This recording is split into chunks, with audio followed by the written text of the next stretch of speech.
So we are back in Paryang at the Parmarth ashram. Yesterday we drove for about 6.5 hours non-stop on probably the bumpiest ride of my life. I'd said the same thing while going from Paryang to Mansarovar, and the way back was no different. Suddenly, the Mumbai roads, which I always thought were like the surface of the moon, now appear like the Autobahn in comparison. It's a different story, however, that this 250-kilometer stretch from Paryang to Mansarovar, a lot of road construction work is happening, and I'm sure a year or two from now you'll have a wonderful tar road or a cement road which will cut down the travelling time and make Mansarovar so much more accessible. What I also noticed on the way back, surprisingly, was that I wasn't looking at the scenery. Yes, it was good, but what I thought was great while going didn't seem so while coming back. Obviously, we'd gotten used to Mansarovar. We'd gotten used to seeing the Kailash mountain, and everything else pales in comparison to that. So the scenery just didn't excite me while coming back from Mansarovar to Paryang. And of course, the ride was extremely bumpy. I thought I was riding a horse or an elephant for 6.5 hours non-stop. Very interesting thing.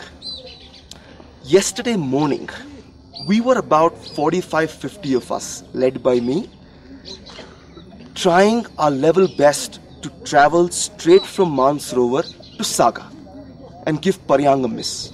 So that would have meant about a 12-hour drive, which we were prepared for. I did everything I could, but just couldn't make it to Saga. The local tour operator just didn't cooperate. I think his will was that we all travel in a group with Swamiji, spend the night in Paryang, then spend the night in Saga, which is what we're doing tonight, and then Zhangmu, then Kathmandu.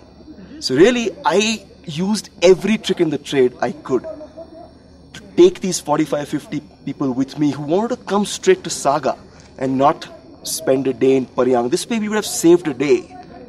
But I just couldn't do it. It also told me how difficult it is to deal with these local Tibetan/Chinese tour operators. You can't speak their language. You have no idea what they say and what they mean. And I'm saying that with personal experience. A few people from our group of 45-50 did insist. They sat in their cars and they left for Saga. I believe they had a bad time along the way because there was improper documentation in the cars. There weren't hotel bookings made in Saga for those people who were going separately. So really, I've had a bad time dealing with the local tour operators. The trip has been great. I've really enjoyed myself. And yes, the silver lining is what I'm coming to now. So we were all yesterday morning very disappointed. I was agitated that I can't make it to Saga. And I would have loved to save a day. We all know for Mumbai bred or city dwellers like us how important time is. Just couldn't save a day. But the silver lining was we had an awesome time yesterday. So with Sivamani in our group, he performed brilliantly. And then we had all the girls and young ladies from the group perform a dance in praise of Lord Shiva. And then we had the local Sherpas dance to Sivamani's beats. And then all of us, kind of including Swamiji, did an impromptu jig.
So really that 1.5, 2 hours of celebration yesterday morning at Mansarovar ashram made me realize, thank God, I didn't leave yesterday early morning for Saga.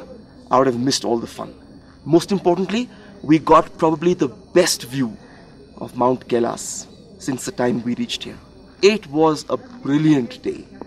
Absolutely, cloudless, and we got an awesome view of Mount Kailash. What we also did last night was very interesting. We played Antakshari with Swamiji. So here you have Swamiji in the middle, and you have two groups on both the sides, and you're playing Antakshari with Sivamani on his drum set, livening up things. It was a wonderful experience. We were playing till the wee hours of the morning, and here we are ready to leave this morning from Paryang to Saga. We're looking forward to getting back into civilization. There's a decent hotel in Saga. We've been in ashrams all through with very, very minimalistic facilities. One more thing I want to show you is a lovely bracelet which Swamiji presented all of us. So really these are things which I treasure. The time spent with Swamiji, the Antakshari we played in his presence, this lovely bracelet which he gifted all of us as his blessings. We would have missed all this had we broken away from the group and gone to Saga. So I think whatever happens, happens for the best. I'm looking forward to the next few days as we travel from Paryang to Saga, Saga to Zhangmu, Zhangmu to Kathmandu, and then we all go back home. Looking forward to going back home. I'm also feeling sad that this wonderful yatra is coming to an end. Stay tuned, guys.